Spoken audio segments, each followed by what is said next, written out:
morning, everybody. If you go ahead and we'll just prepare to stand for the Pledge of Allegiance.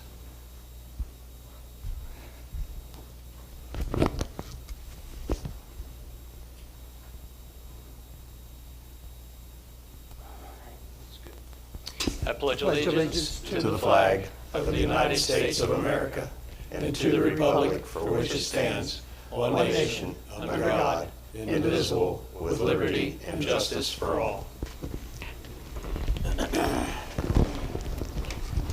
Could I get a roll call, please? Yes, you may. Mr. Cole? Yes. Mr. Huff? Yes. Mr. Brucker? Yes. I'll entertain a motion to approve the minutes. Do we have them here? Yep. Yes.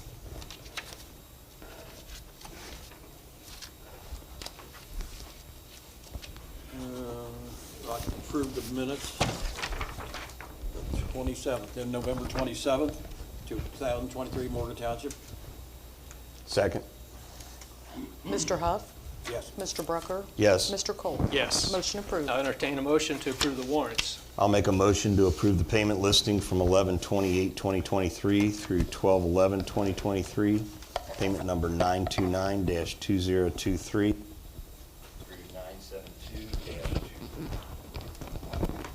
2023. Warrant number 12385 through 12408 for a total of $85,621.43. Second. Mr. Brucker? Yes. Mr. Cole? Yes. Mr. Huff? Yes. Motion approved. Okay, I'd like to introduce Lieutenant Jeff Schuster from the Butler County Sheriff's Department. He is the road supervisor and controls all the roads and dispatches and deputies wherever they go and how they patrol. He's got a huge job, and we thank him for being here this morning. Good morning. Make sure the mic's on. Okay, good. Thank you. Good morning. First of all, I'd like to thank the trustees for giving me the opportunity to come out and talk to you guys. I've been in this job since March of this year, and I'm still trying to figure out what I don't know yet. What I do know is that I've worked in all areas of the county. When I was an investigator, I actually covered Lower West, so I was Morgan, Riley, Ross. So I'm very familiar with the area. Unlike some of the individuals I work with, I don't shy away from the Lower West. I like it out here. I played softball for years at Wurzelbacher's. So I'm familiar with the people. I had friends in high school that lived out here. I spent a lot of time out here growing up. It's not like this is a foreign place for me. One of the things that I'm trying to do as the patrol lieutenant is I'm trying to establish relationships with the trustees, with the administrators, as well as with the residents of the townships, so that they feel that they have an outlet in order to be able to voice their concerns. We have a lot of experience in Butler County in varying degrees and in varying things. We have some that are very specialized in drug enforcement and interdiction. We have a lot of people that are very invested in traffic enforcement, traffic accident reconstruction, and investigation. As you know, the sheriff's office has a lot of bells and whistles to bring to bear, a lot of resources that we can bring to bear. What I don't want is to create this environment where, because some townships don't have specific contracts with the sheriff's office, that they don't feel that they're getting the same type of service that they should be getting. I want to create an open chain of communication between the trustees, the administrator, the fire department, street department, and whomever with me and my road patrol sergeants, so that if a situation comes up, we can address it relatively quickly. The other thing that I'm trying to do is, it's all well and good for the trustees or the administrator or road or fire to contact me, who now has banker's hours for the first time in 20 years of law enforcement, Monday through Friday, 8 to 4. As evidenced yesterday with the email that was going around to all the schools, I worked all day yesterday as well. So it's not like I'm limited to those hours. But the reality is that my road patrol sergeants are the ones where the rubber meets the road. They're the ones that need to understand specifics of townships and issues that come up based upon the deputies that are assigned to work those areas. So what I'm trying to do is create liaisons, sergeants that will liaise with individual townships so that they become the subject matter experts on what's going on in your township. They understand traffic complaints, they understand roadway issues that may be safety concerns that we can get our traffic guys to come out and take a look at. to make recommendations for changes to site distances or whatever. If there are neighbor disputes, then I want those deputies and those supervisors that work out on the road and with those, with residents, to have a good enough relationship that they trust that when they talk to us and tell us what a problem is, we're not gonna blow them off, we're not gonna just kind of cast them aside, but we're gonna actively engage with them to solve these problems. As Mr. Colvin and I talked about a little bit ago, our goal in anything we do in law enforcement is education of the public in order to maintain public safety. I'm not looking to arrest people. My guys and gals aren't looking to arrest people. We're not looking to issue citations for traffic enforcement. What we're trying to do is get people to comply with the laws and regulations as set by the state, by the township, so that it's a safer environment to live in. And so it's not so abrasive. We don't have a lot of issues out here in Morgan Township where we have neighbor disputes, but they do pop up. We would like to be able to mediate and moderate solutions to those problems by allowing the parties that have the issues to kind of grieve or to air their grievances together and then come to a common solution. I don't want to give a solution, I want to help them come to the terms of a solution. Because if they're invested in that solution, they're more likely to stick with it and follow through with it. So I'm available. I will leave my business cards here. I believe that you all have my contact information, but I'll leave business cards here so that if you do have questions, feel free to call and leave a message in my office. Feel free to send me an email. Voicemails and emails go to my cell phone 24 hours a day, 7 days a week. And like my wife says, unfortunately, I make myself way, way more available than what some other people have done. But I believe in bringing that type of enthusiasm to this job. So for as long as I do it, that's what I plan. That's what my goal is. That's what my plan to proceed forward is. So I don't know if you all have any questions. I do have another deputy with me, Deputy Darren Rhodes, who a long time ago. I'm not trying to say how old he is, but he was a contract deputy out here in Morgan Township a long time ago. This is the area that he works. He's recently returned to road patrol from our drug and vice unit. So I have somebody out here who is from the area, lives in the area, understands the people, understands some of the challenges that we face out here, that you face out here. And I asked him to show up here today just to put a face so that people know who you're dealing with when you have people call that want us to come out and respond. The good thing about Morgan Township, Morgan, Riley, Ross, this area, we have people that are pretty much, this is where they work. This is where they want to be. These are the areas that they bid based upon seniority to work on a regular basis. So you should see a lot of the same faces. Some of it changes around just based upon time off and that. But we like to try to keep the same people in the same areas. So again, they're also building up the expertise to know if this person kind of goes off the rails like we've had a couple of times. We're familiar with it. We can go out and we can have conversations with them, and they know who we are, and they know that they can trust us to do the right thing.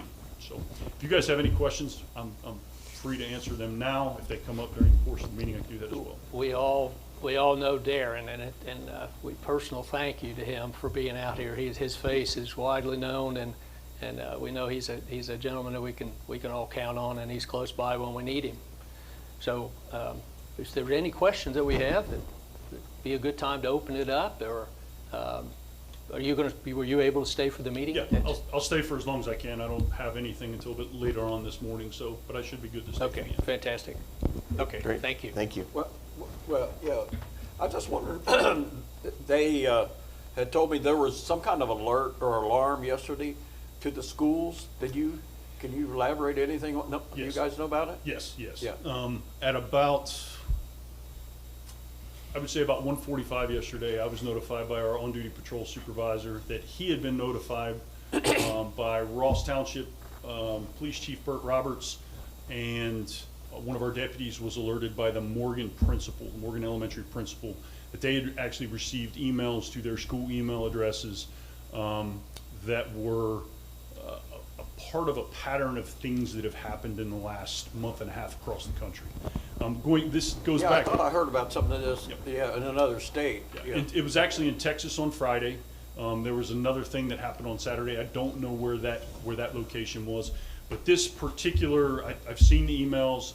They went to multiple different school districts within Butler County. There were multiple emails that were sent out at different times.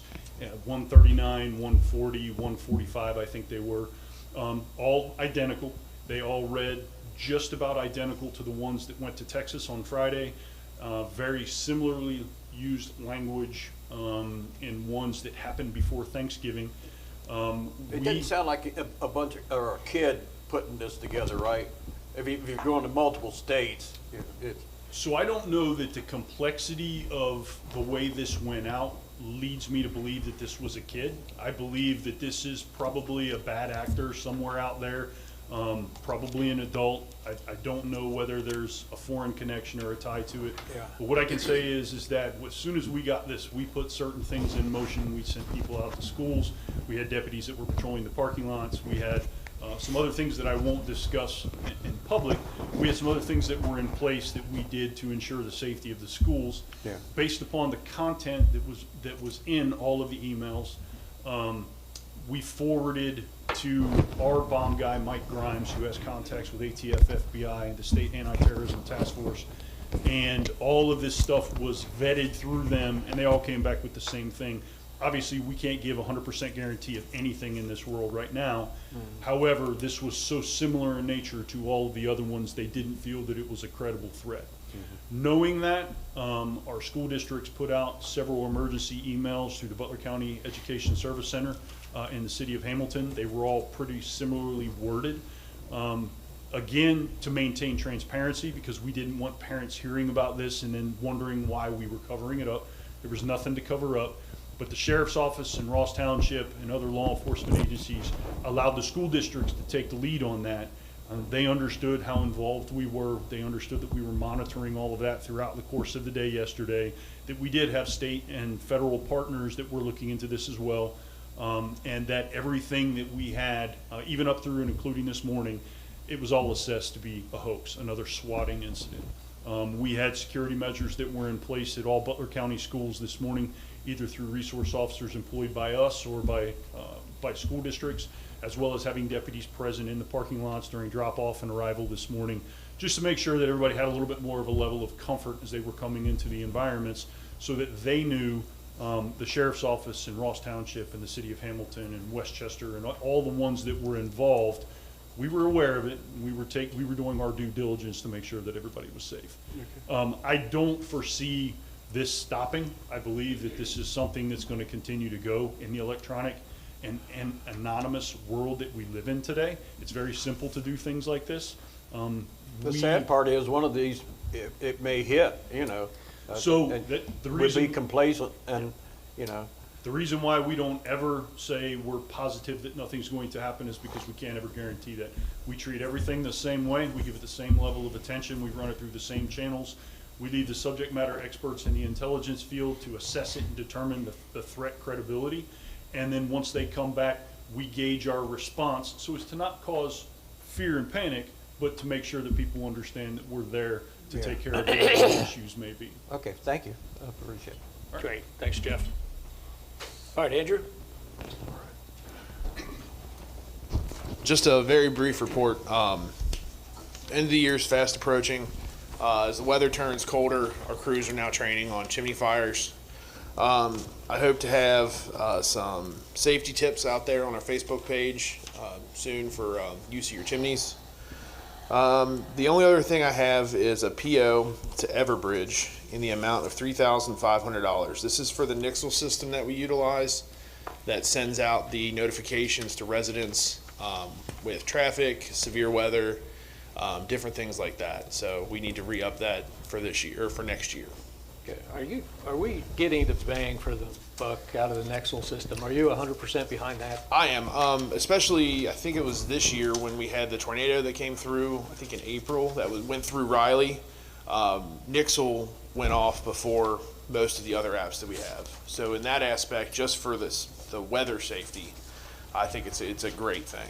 Okay. It's helped us out too when we've had auto accidents early in the morning because we can get those notifications out to the parents before they're taking their kids to school to find an alternate route, so we don't have the traffic jams. Okay. So moved? Second. Mr. Kolb? Yes. Mr. Brucker? Yes. Mr. Huff? Yes. Motion approved. That's all that I have. Okay. Thank you. Thank you. Thanks, Andrew. Rob?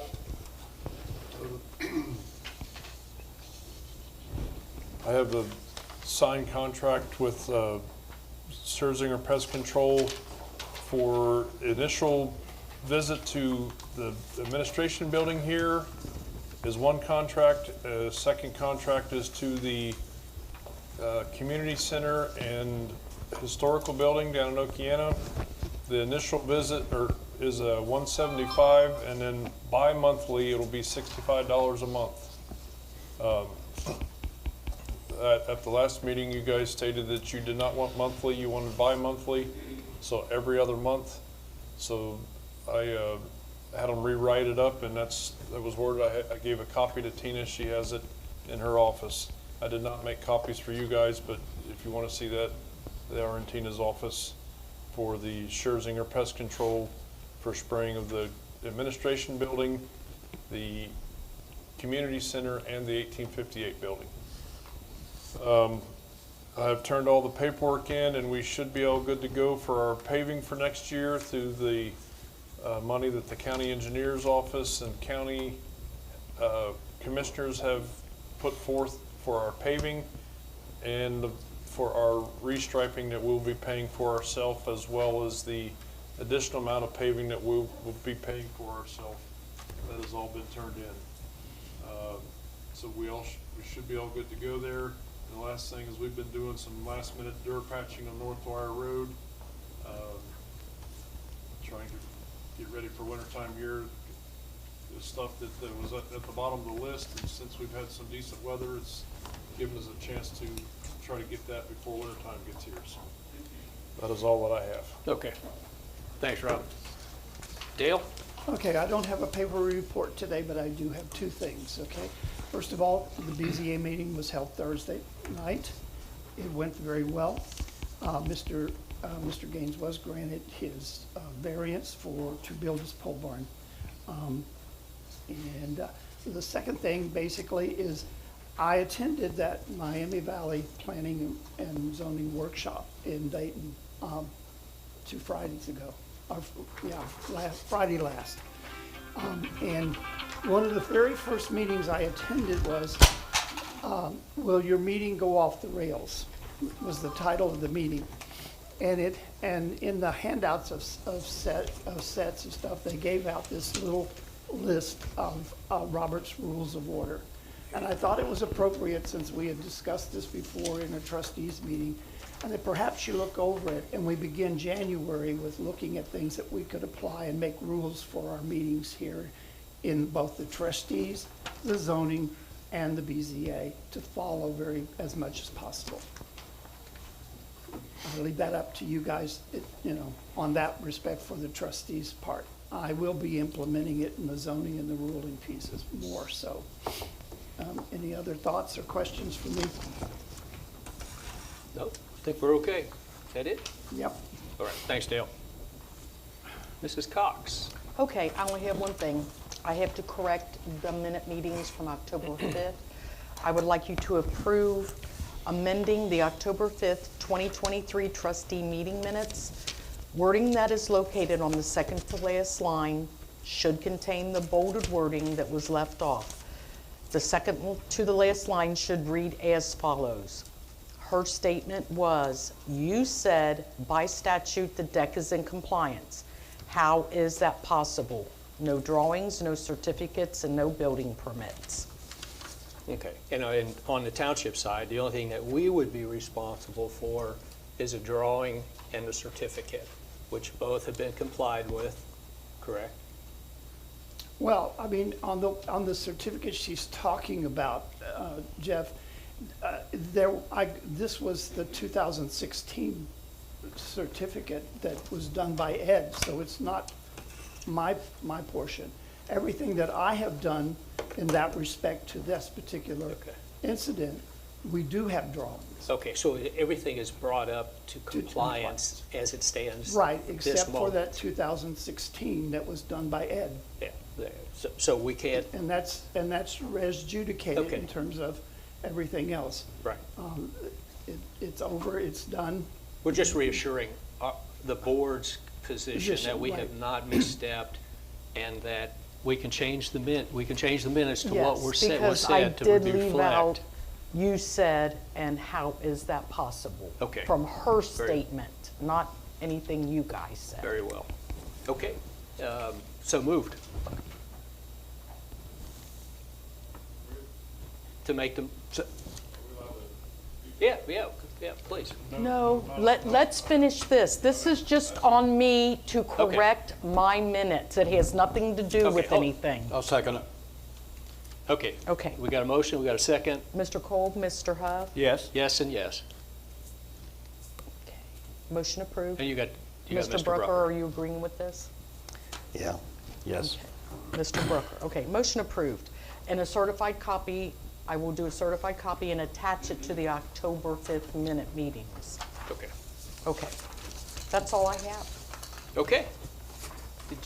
Did you want to make a statement, Chris?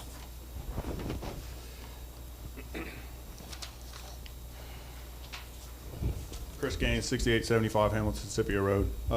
Just trying to understand what we're changing in that October 5th meeting minutes. If you look at the meeting minutes from October 5th, that we put copies out, the draft copies,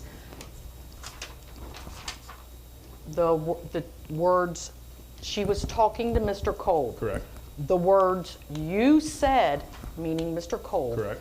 And the wording, how is that possible, were left out of my minute meetings. Gotcha. I am correcting them Okay. to say exactly what came out of her mouth. So in that meeting, she said the word "not" was supposed to be in there. So if you're just talking about the stuff that was left out of the meeting and not changing that the deck is not in compliance, that's how I took her wording to mean. So if the wording is still going to say, as the quote from Mr. Cole, the deck is in compliance, how is that possible?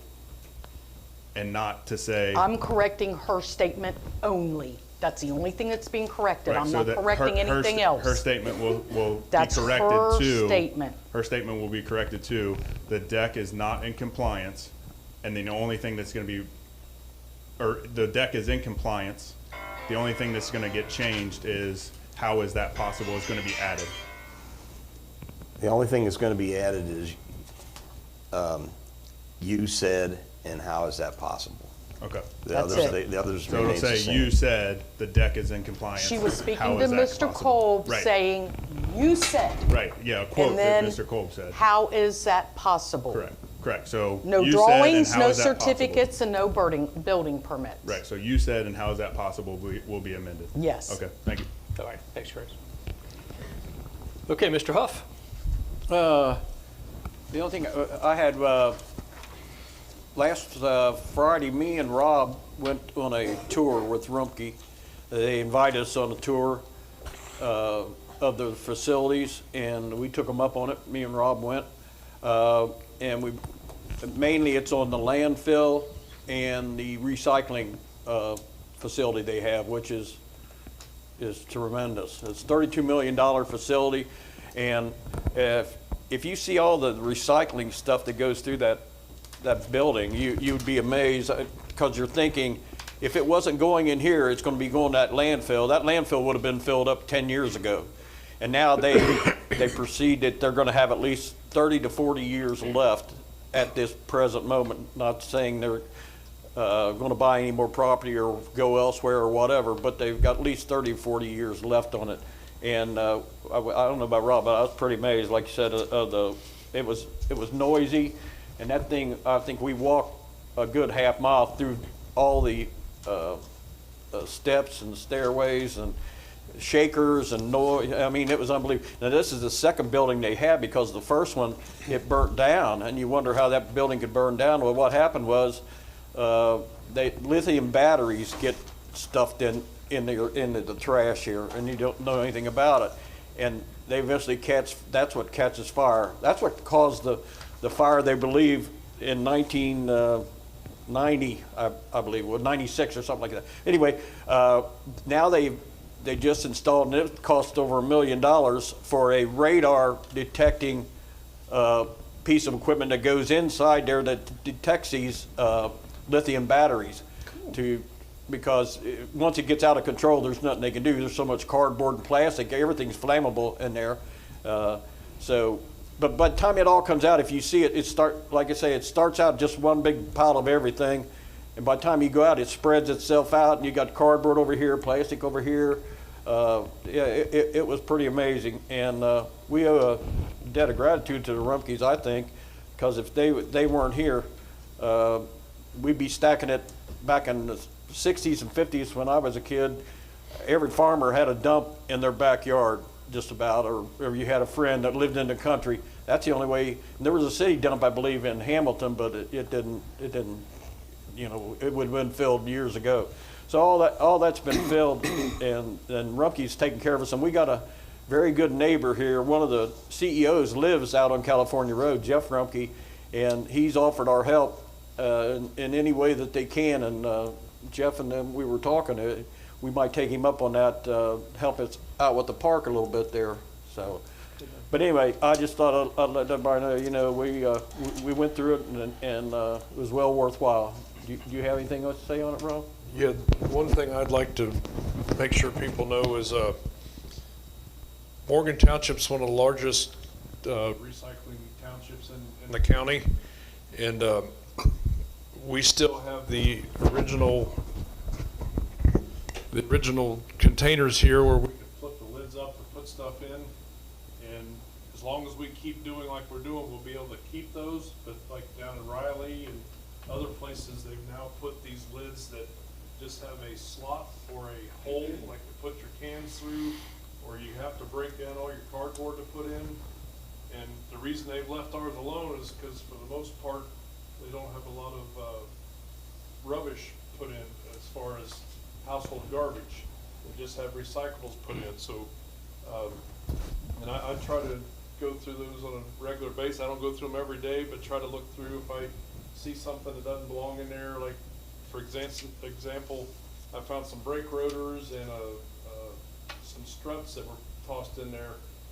They are recyclable, just not through their recycling program.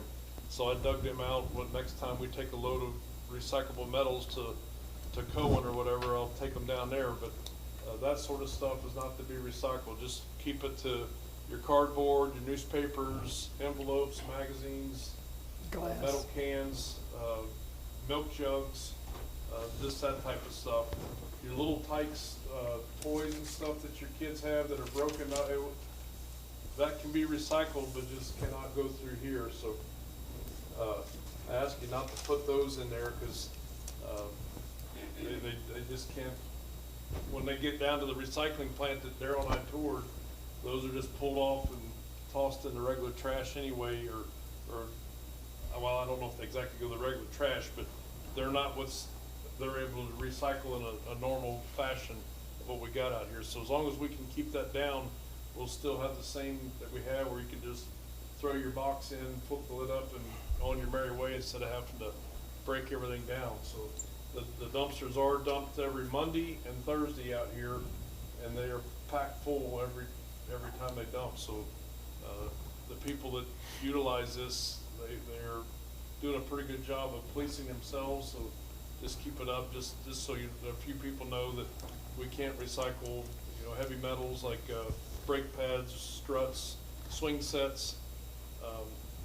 We've had some of that dropped off before. Mattresses, we cannot recycle mattresses. Those have to go to the regular landfill, so those cannot come here.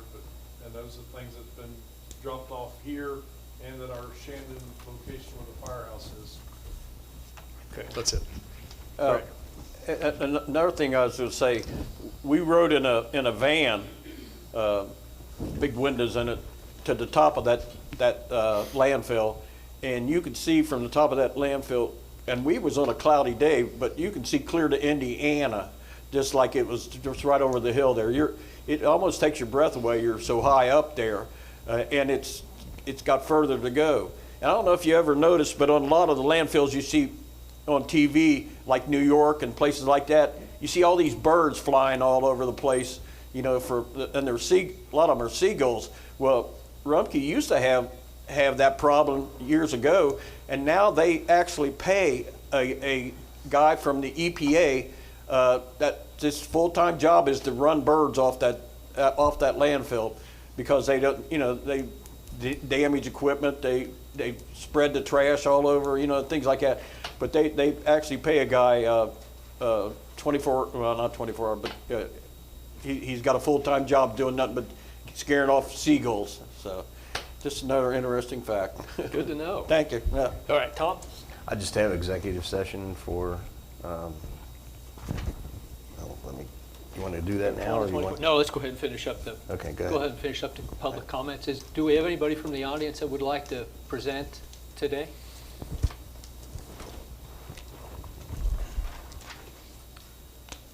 Good morning. Yeah, go ahead and state your name and address, Rick, and all that stuff. Rick Walters. Get that mic in front of you too, if you would, please. Rick Walters. Is it on? Yeah, it sounds like it. Just shout it out. Rick Walters, 6210 Jenkins Road. First of all, we've had a lot of situations down at the end of Jenkins, and this is kind of a continuance of from when I was here the last time. And so I wrote it down just to try to be thorough of what I'm trying to get across here. First and foremost, I'd like to state that any controversy of the truth of any statements that I've made from the previous meeting or is going to be made here, I would be more than willing at any time to go on polygraph just to state that I am not fabricating, I'm not making up stories, I have no reason to do that whatsoever, okay? These are some of the situations that I've encountered so far that I've witnessed myself. Again, no fabrication, I've actually seen these happen. My first encounter was with the neighbor's family member that, and I stated this the last time, but I want it on record now since we're going back and forth with this. Flying over the hill. At that time, I was standing at the shavings pile at my house doing stalls. I was actually getting shavings, and I did actually see the car come over the hill. I'm not stating that it was the Duke of Hazzards. I'm not saying she flew over and all four tires came off. The front tires did come off the ground enough that when they hit back on the pavement that they squeaked. I seen that happen. That was not fabrication, okay? I tried to take care of that situation immediately. I thought that my neighbor was home. I called up there.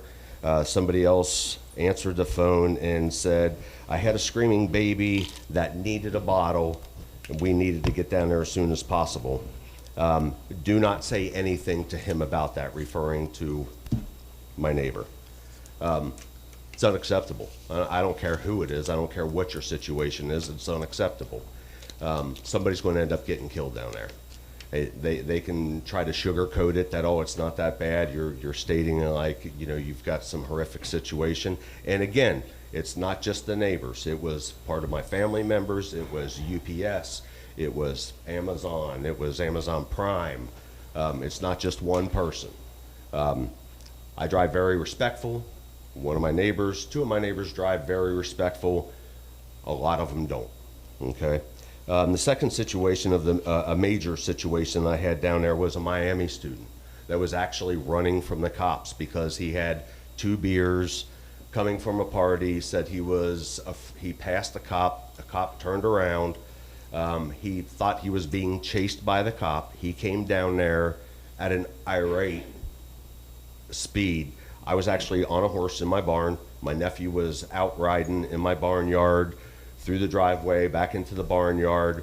I jumped off the horse, I ran down there, he came to a screeching stop and just about took my cars out at the end of the driveway. I told him, give me the keys, and he looked at me and I said, you give me the keys or I'm going to knock your head off right now. He gave me the keys, he surrendered the keys to me. I said, you call somebody to come get you. At that point I didn't know whether to call the police or, to get into that. So I took the keys, I waited for people to come from Miami University to get him. They did. They brought somebody else to drive that vehicle. That was the second situation. So that we're just to give everybody the sense of exactly what this is. That road is about, what, 3/4 of a mile, half a mile long? I'm not Rob quite knows sure. exactly. Just a little under a half a mile long. Okay, and it's about one lane, but one lane, 12 feet wide. 12 feet, and it's semi-paved. It's unmarked and it is chip sealed when it's fixed, which even makes it more dangerous. A normal Because road's of- how wide, Rob? Normal road, 24 foot wide is a normal road. Okay, and so the slope, the grade on that road is what, 15 degrees? It's a fairly significant slope. I don't know if you got anything in the back of your mind you could compare that road to as far as the grade coming down that hill, because it is kind of like I would say a roller coaster, It's but like a roller coaster ride, yeah. If you're going at that speed, it certainly is. it is similar to a road where you would want to keep your foot on the brake. You would not want to keep your foot on the gas. Okay. Yes. With that said, please continue. Okay, that was the second major incident. The third one was, my boss was coming down the road and she was bringing her child for a lesson. And I didn't divulge just before because I didn't want to get into it. I thought the speed bumps were going to be put in from the last meeting, so I didn't feel the need to bring that I up. want to tell you, we're trying to limit this to like 4 to 5 minutes, so you're right about the 3, 5, 3, 3. Okay, So- well, I won't go into all the other All right. incidences then, but we've had other major incidences down there. Okay. So the first thing I want to do is state that I did speak with, let me get through my notes here because I'm not on track anymore. Rob, who was the guy that you asked me to speak with? Leffler. Matt Leffler. I spoke with Matt Leffler. He said that is a township-maintained road, and the trustees in the township had full authority to change whatever they deemed was necessary to make that a safe road. He said they could put a speed limit sign up of 25 miles an hour, not that that would ever be monitored by the police, but they could change that to 25 miles an hour to make that safe. They could put in the bumps if they felt necessary. I would like for anybody in this panel after this meeting, we'll wait to come down there. Rob stated that it was 45 miles an hour. Mr. Rhodes just told me that technically it's 55 miles an hour. I Rob- just want to correct you there, is I did tell you that was 55 mile an hour. Hey, Rob. When the sign is unposted, it's 55. Hey, Rob, Oh. get a different mic, will you? Okay, so he said it was 55 miles an hour. When Rob came down one time, he said he came down in his township vehicle and he felt out of control coming over that hill at 35 miles an hour. Okay. Something needs to be done Okay. before somebody gets hurt, before somebody gets killed. I did have a letter. Do you have that, or do I need to read that from? I have it on my phone. Okay, so that's how I'll end it up. You could then. sum that up because Okay, it's- I'll sum it up. This was a letter from Kurt Pennington, who is the mayor of Millville, where they do have speed humps through their community, and the reason that they put in is to keep their community safe and they're effective. He has done snow plowing over those humps himself, and that's all stated in this letter, that there is no problem that they've ever had with going over those speed humps with a snow plow. They've had Hanover Township come there, and they've had Ross Township come over with their regular vehicles, he said, without a problem. And he said to think that for somebody to say that it is detrimental for shock struts, the EPA, he said that's a far cry, that's ridiculous. If you slow down to the speed that it takes to go over those safely, then there's not going to be any of that problem. okay, all right. So I had more to Sounds say, but I'll just leave it at that. I think you made a good case. Yeah, so we need appreciate to, it. and I would love for you guys to come down that road.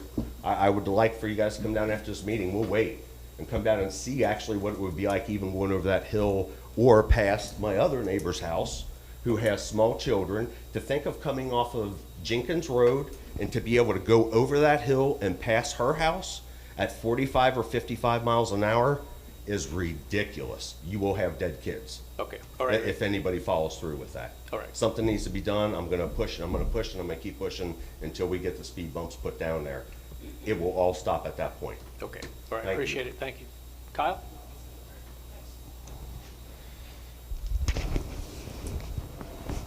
Kyle Day, 6209 Jenkins Road. So thanks for giving me the opportunity to talk once again. So I just want to start off very beginning, get out there. This is nothing personal. This is one guy doing what he thinks is best for his family, another guy doing what he thinks is best for his family. It's okay to agree to disagree. It's not okay, and what is personal was when people on neighbor's property, I want to be 100% clear, not the neighbor, but grown adults on his property or flipping off and staring down my 9 and 10-year-old daughters. That stops now. I'm a grown man, say stuff to me, flip me off, I don't care. Leave my kids out of it. That's ridiculous. And unfortunately, part of the reason the environment is the way it is because the actions or inactions of one trustee so far. But I digress, so sorry for those that have to hear about the western dead end part of Jenkins Road another time. Like you, I thought this was dead after the last meeting on 27 November when all 3 trustees and the road supervisor agreed this was closed. Yet here we are again due to another misunderstanding. And for those of you who are counting, this is now the 3rd misunderstanding by the same Morgan Township trustee, all against me. Seems like more coincidence, but I guess that's just me. So the initial 22-day long speed study was just reopened last Tuesday the 5th. So we're now on our 2nd speed study, unbeknownst to even many of the trustees themselves. This 0.35 mile long country road with 3 houses, up to some of them are up to 1,000 feet off the road. I'm 1,000 feet off back on the road, 1,000 feet off from the road. For some reason, actually so far it seems like one trustee, it continues to be a topic of discussion. The road supervisor placed the radar speed sign in a new location this time to help prevent gathering speeds over a quarter mile up the road on Jenkins. And I'll be the first to admit the facts. This should help prevent errant data. Unfortunately, this increased some other problems, not against Mr. Brim, but just that he was doing what he was told by a trustee. The old sign stopped gathering data 65 feet before the first driveway and before a little hill that reduced your speed several miles per hour. The new sign location is even further away from this hill that slows you down. It's now approximately 215 feet away from the first driveway. So once again, folks, we are measuring the speed of a country road at a location in the middle of nowhere in the woods with no houses or kids around. Are we next going to do a speed study at the bottom of a hill in the middle of nowhere, say on George Road or Schraden Road? Or are we allowed to propose doing our own speed studies? Can we do one on Race Lane somewhere? This speed study, which to be clear, was initially started by one trustee after BCO turned it down, and then reopened by the same trustee after he clearly said on video during a meeting it was over, has a lot of the same problems as the last speed study. Radar speed sign still has no camera, so you still know who is speeding. So once again, someone wants certain results, can ensure they get the results they're looking for, and no one would know the difference. Once given time after the last meeting, I found several errors in the first speed study data. One of the first things said about the speed study, which was incorrect, was the violator speed was set at 35 miles per hour. This is wrong. The violator speed was set at 20 miles per hour, which isn't a number endorsed by ODOT or BCO. BCO, in fact, was going to revise the speed limit to twice this value, because instead is a value that one person, not a road or traffic safety expert, one person wants to see. The average miles per hour on the summary chart isn't the average miles per hour. The average miles per hour is actually the average peak miles per hour for that day. The actual average miles per hour would be much, much below this. And it only gives 1 peak mile per hour for a half hour time slot. So this is most likely the speed furthest away from the sign when the driver is just getting to the bottom of the hill. It doesn't show what the actual speed was closest to the sign, and therefore closest to the driveways, but even then it's still, like I said, 215 feet away from the first driveway. These are just a few things I noticed with a quick sanity check of the very limited data after the last meeting. And for those that remember the last meeting, I mentioned how there was a misunderstanding where a township official accidentally said the speed bumps were going in no matter what the speed study said while the speed study was going on. Like I said, the cat was out of the bag, and this one trustee confirmed what I thought all along about the speed study, but they tried to backtrack. Can the trustees right now confirm whether or not they have already purchased speed bumps?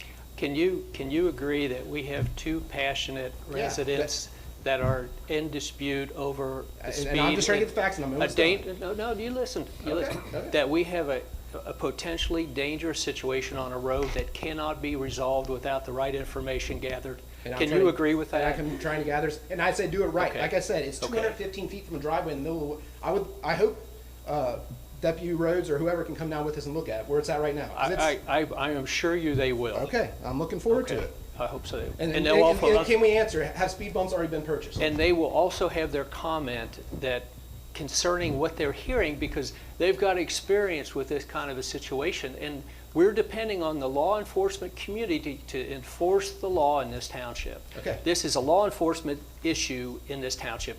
It's not a speed bump issue. Unless we can apply the speed bumps to help mitigate this decision.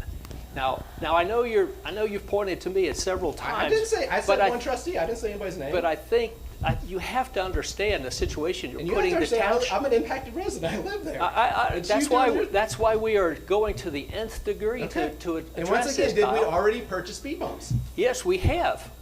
We of purchased them course. around 15 November when the speed study wrapped up on 22 November. Why would we do that? We have because we need to have resources that if we need okay. to put those speed bumps. If our sheriff's department says, you know what, Colby, you got a problem down on Jenkins Road, we're going to have those speed bumps in there today, Okay. okay? Good thing we bombed ahead of time before the speed study, right? I mean, come on. Can I just finish? I got like one Yeah, more minute. yeah, go on that. ahead. All right. I'm sorry. Cons for speed bumps still exist. They didn't magically disappear over the last 2 weeks. They still, whatever people say, can cause premature wear and tear on cars. Do you know what the average speed limit is? What you're supposed to go over a speed bump? 3 to 4 miles per hour is what they recommend. So we're going from this 55-mile-per-hour country road, which nobody I know goes. Maybe people do, but I've never seen anybody go close to that. We're going down to 3 to 4 miles per hour. They still decrease fuel efficiency, increase air and noise pollution. They still can negatively affect drainage. They still could damage snow plows, which even the road supervisor doubled down on last meeting, saying he's been against it because of possible road maintenance equipment issues. They still cost a lot of money, still need to be installed in pairs. Like I said before, if we install them here, we now have to install them on all the township roads that meet this very, very low bar we just set. And again, the big one, I want to hit on this one, which has led to many cities and states outlawing speed bumps. The ones we just continue to ignore and act like doesn't exist is the impact to emergency medical services. I will continue to ensure this possible life-altering or, God forbid, ending impact to emergency help doesn't impact my family. You may think a 30-second slowdown isn't a big deal, but I ask you to sit there and watch your house burn for 30 seconds. Say that isn't a big deal. Or sit there and watch your child have problems breathing. I have a child who has an asthma inhaler that's had to go to the hospital due to breathing issues in the past. Tell them, sorry, honey, just wait 30 more seconds. Once again, the ball is in Morgan Township's court to make the right move. Several impacted residents are against it. Morgan Township officials are on record being against it. And for the one trustee who doesn't remember this, please watch the video from the last meeting, 22 minutes, 52 seconds in. BCO was against it, doing a speed study. ODOT has guidance against it. Let's quit allowing all this to go forward because of one trustee. I'd rather not to come to a trustee meeting again, seek out legal representation, but I will have to ensure Morgan Township officials do the right thing. Done with misunderstandings. I'm done with one official trying to do anything that he wants. I'm done with people saying one thing on tape. Guys, that camera's on. All this is on tape. I'm not just making stuff up and then doing something else. I'm a patient guy that would rather be quiet, be by myself, and just drop it. But I'm done sitting back and trusting this joke of a process, guys. Thanks. Okay, thank you. Jeff, you want to address kind of the issues? Oh, I'm sorry. Just one sec. Yes, ma'am, please. Hi, my name is Mary Perez. I live at 2205 Make sure you Southwind. get close. Make sure you Okay. get We moved here about 3 years ago. My husband grew up on a ranch. We wanted the peace and the quiet of the farm life. We moved into a little fixer-upper. We've been working really hard. And that intersection is very, very dangerous. I have been in my front yard and cars, walking my kids to the bus stop, and cars have driven through my front yard because they lose control going down that hill over and past my house more than once. Is this I live on the corner of coming down? Jenkins and Wynn. Right, so it's So coming. this is where it starts. Well, because- let me make sure I got oriented. This is coming east on Jenkins. That would be towards So the I houses in live question. at the top, and they all live at the bottom. And that would be the eastward direction. Got it. Or the west, I'm sorry. West. That would be I have west. no idea. There's, I just know I live on the corner, and I Okay. watch everything that goes by my house. okay. Flying by. Are you I have talking 5 flying little by, kids. like flying by the a side of your house, car. in front of your house? My driveway's right there, so Continue- I pull in my Continuing driveway. down Jenkins. Continuing sorry? continuing on Jenkins, not going on Wynn. Correct. Okay, Going yeah. down West on. Jenkins towards their house. Okay, My all right, driveway yeah. is right there. Okay. Like the original farm had a driveway going out Wynn, and we're gonna reestablish that because it's very clogged right there, and people do fly down the street.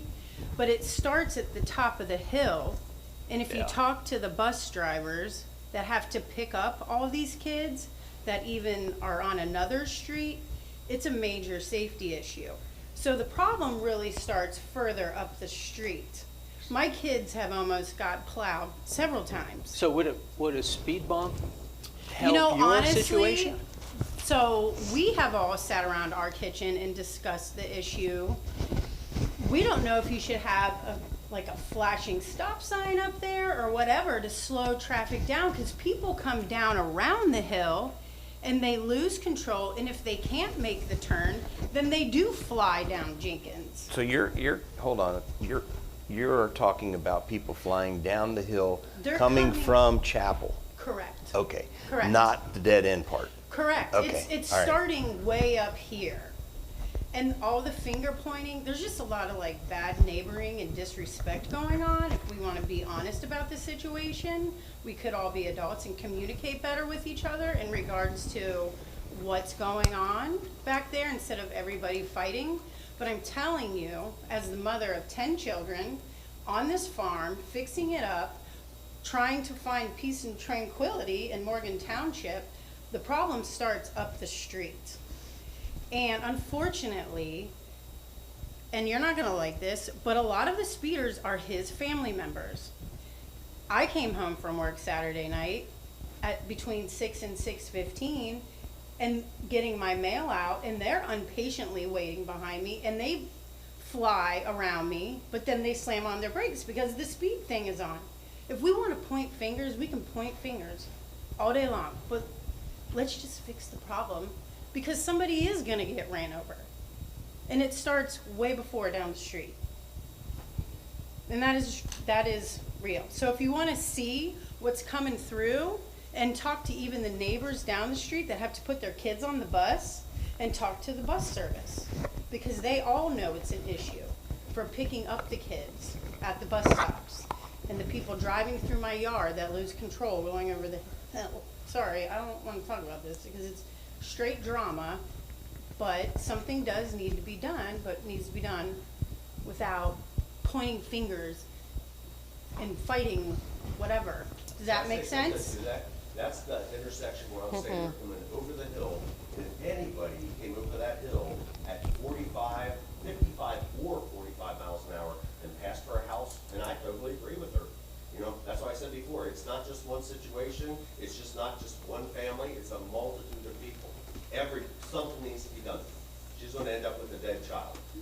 Something at the end of So the it- driveway, which so- is my driveway, I mean, that whole area So are they, starts. let me ask you this, Rick, are they coming down Jenkins so fast that they can't make that turn? Correct. On Wynn, and they end up going straight? They will go straight, or they go through my yard. So we put a Okay. fence up.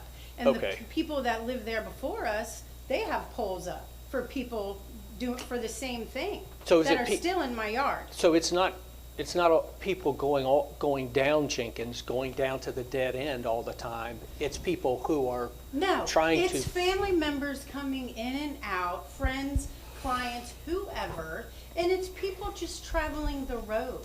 Okay. It's not one person. It is just a bad part of the road. Okay. And my property So- is 12 acres and goes straight down. I like to walk the property with my kids, Yeah. but it's nerve-wracking because there are people speeding up and down the road. So do we have two issues here, or do we have one issue? That's the same issue from the start of where her house is, all the way down to my house. But she's talking about people that are not going all the way down No, Jenkins. talking about people that's passing her driveway. Oh, okay. Both. I mean, it's just the road. Okay, all It's right. the road itself, and because you have a hill, you cannot see over. So people, But if I you're have going- been if you're- turning left to go on to Jenkins, and people are flying over the hill. I've had to slam on my brakes so I don't get smashed. But if you're And going it's down, people going straight down the hill. yeah, but if you're going down Jenkins, you know that you can't come over that hill doing They're 40. they live there, and they've lived there forever, and they're still doing it. Okay. Yes, But- it's not just one person. It Okay. is just a large issue in the road. There's no finger pointing here. It's like, be an adult. What is the rules of the road? Let's follow them so no one gets hurt. It's not that hard. So there needs to be a change on the But- road. Absolutely. And that you follow the directions and you follow what is stated on the road, like you said, that is 45 or 55 miles an hour. It shouldn't be that which fast. is absurd. It should be no more than 25 anywhere on that road. They don't speed. Kyle doesn't speed. I don't think Ashley really speeds, but it is careless people that have no idea that are going in and out. The other family members of him definitely speed. There's a lot of bad neighboring going on. People don't get along. So they're being rude to each other. They're speeding by each other. They're honking. They're acting like idiots. That's the reality of the situation. It's a problem. And it's not just the road problem. It's be a good neighbor, follow the road rules. Plain and simple. Do we need change? Yes. Should you talk to the bus people? Yes, because they would probably like it too, because it stresses the bus drivers out when they're trying to drop kids off. It's a problem. All right, comments? Any comments? I don't know, it sounds like it's sort of 50-50. I mean, is a speed bump wouldn't be an answer to the problem, I don't think. Changing the speed would, but I didn't know, Rob, how, have you found it that easy to change the speed on the road? The way Mr. Walters said it? Matt Leffler said you can do whatever you want. Well, that's, I know. no, that is incorrect. You cannot just do what you want when it comes to a speed limit. To do a speed limit properly, number one, somebody has to come to the trustees, request a resolution for a speed study to be done. The county engineer's office can do a speed study at the request of the township trustees. Speed study is done, they go by counting of cars, they go by the speed of cars, they go by the number of houses. They do all that. Based on just preliminary stuff of what's going on here, that's not doing a speed study, the lowest we could get it is to 40 mile an hour, from what I've been told.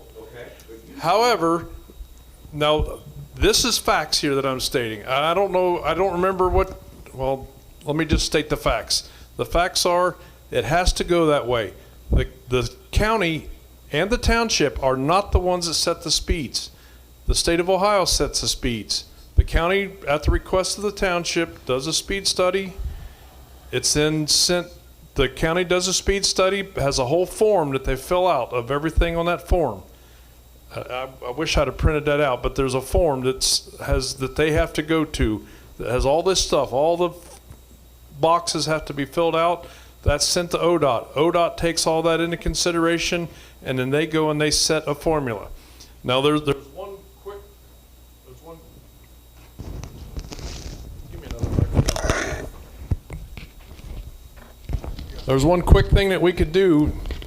And if we go and we make that road an unimproved road, and an unimproved means turn it back to gravel. I don't think anybody wants that to be done, because then you're not going to be able to plow the snow and stuff because you're going to have gravel. But if you put it back to a gravel road, the speed limit would be 25 mile an hour because it'd be considered an unimproved road. But because that road is got a chip seal surface, that's considered an improved pavement. Yes, it's only 12 foot wide. And it's less than a half a mile long, but 0.387, something like that. If I went and looked at it, is probably the exact numbers. And I can take you down and show you, I get a metal detector and find the actual pin by your turnaround of where the road actually ends. But in any case, all that said is that could be done right away. Do I want to see that done? No, I do not want to see that done. That would be going backward. What being done is putting it back to gravel. Hey, Rick, can you come up to the microphone? Rick, can you come up to the microphone? Thank you. If that's what it takes to make that road safe at 25 miles an hour, put it back to gravel. I don't have a problem with that. Okay, hey Rick, let me do something. Darren, you're familiar. You're probably as far as the law enforcement community, you're probably familiar with how Jenkins comes down there and turns into South Wind, and He's been down there. okay. We would like to hear your impression of that situation, of the road condition. One thing I would like to reiterate again, Rob actually told me and said that he felt out of control coming down there over that hump by my sister's mailbox at 35 miles an hour. He's ahead of the road crew out here, right? It should have an impact on that. Yeah. And he told me to call Matt Leffler, which I did, and that is exactly what Matt told me, that you can do whatever you want on that road because it is a township-maintained road. That was words out of his mouth. But that If we is need to give incorrect. him- That is incorrect, though. I mean, he might have said it, but that is incorrect. We cannot do what we want on that. Because just telling we've you what had he said. we've had people to come here on Race Lane Road. Now, Race Lane Road is a through road, 24 feet wide. You got the edge lines, the WL lines, all that, all wanting the speed limit lowered to 35. I think they got it lowered to 45, I believe. I'm not, maybe it was even just 50. Hey, Rob, there's no speed limit, so it's 55. Okay, Well, that's right, because we had a speed study done and they said they could only lower it to, so that at that time, the trustees opted, no, let's just leave it alone because there's more people do 35 than there is 55, but the speed limit is still 55. And people said, well, just leave it the way it is because there's more people do 35 than there is 55 in hopes that people will still keep doing 35. Now, I don't see because if that was the case, we'd have went and put 25 mile an hour up on Race Lane Road. We'd have put it on California Road where they definitely have a speeding problem. It's 45 and people still are doing 65, 80 mile an hour. I mean, the police officers can't be everywhere all the time. Right. And even if we did get it to 25, you can't expect Deputy Rhodes or any other deputy to sit down there and run radar because 90% of the time they're not going to catch you. If we did it to 25 miles an hour and we had 2 speed humps over there, we would not have a problem that we would ever have to cop down there to have to do speed studies or to sit and do radar because the problem would be fixed. Hey, Rick, let me let you yield to Officer Rhodes.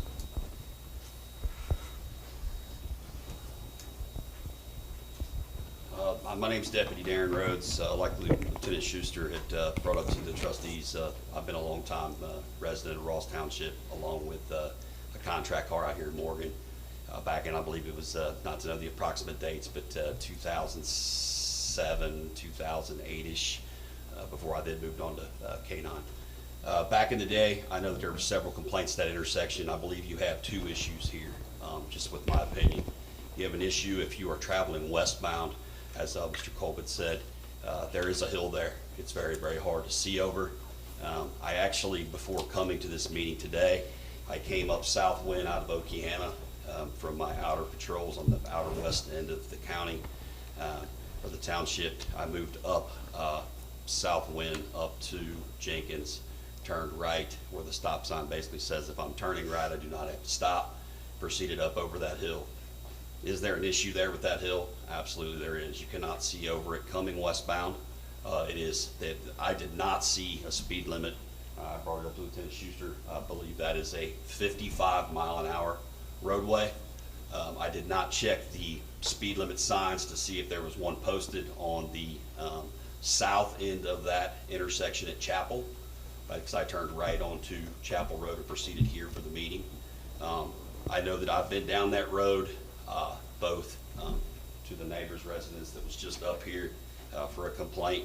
I've been down that road, not only in my patrol vehicle, but I've been down it in my personal vehicle as well. We know that that is not a actual regulated width roadway.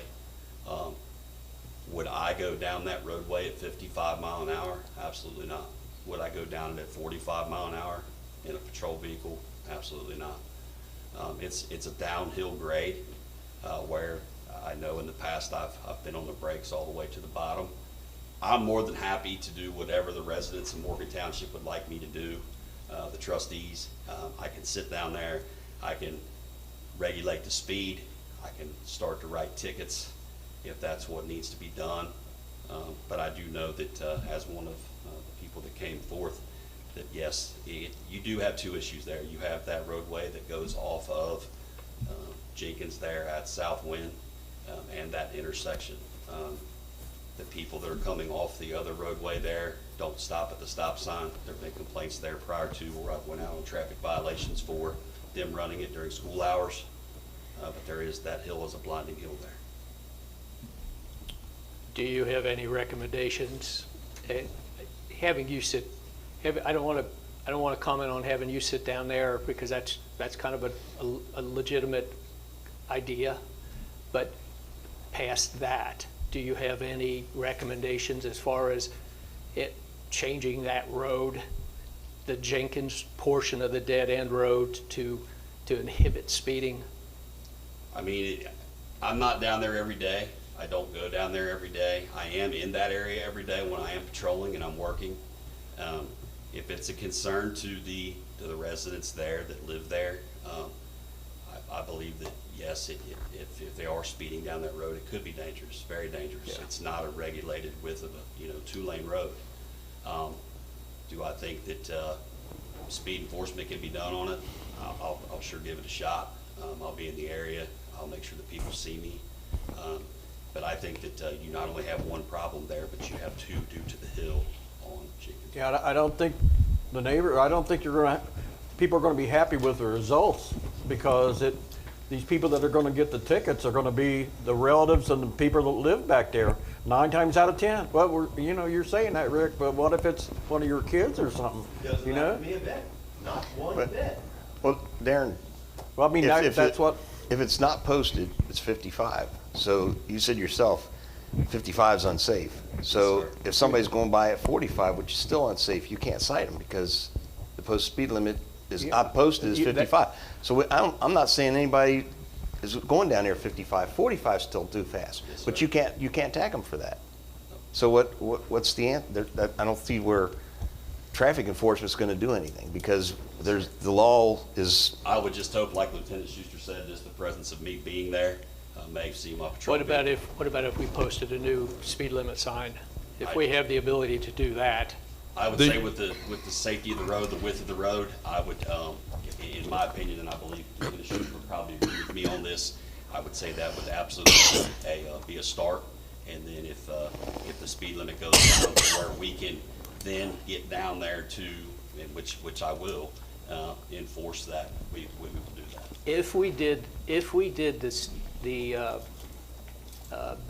speed bumps, it does not have to be a permanent situation to put speed bumps in. It appears that whatever you have are removable. They're not permanent. It's not like putting blacktop down as a speed bump, right? If we did that. What I purchased was one set of speed bumps, which would make it a 12-foot wide to be one speed bump. That's all that I'd purchased. At a meeting I was at last week, if you're going to put speed bumps in, you have to put them in every 300 feet. We don't have enough to do every 300 feet. We only have enough to do one speed bump at one location. The whole road, every 300 feet on the whole road? That is what I was told. Now, here's what I'm going to do as a suggestion.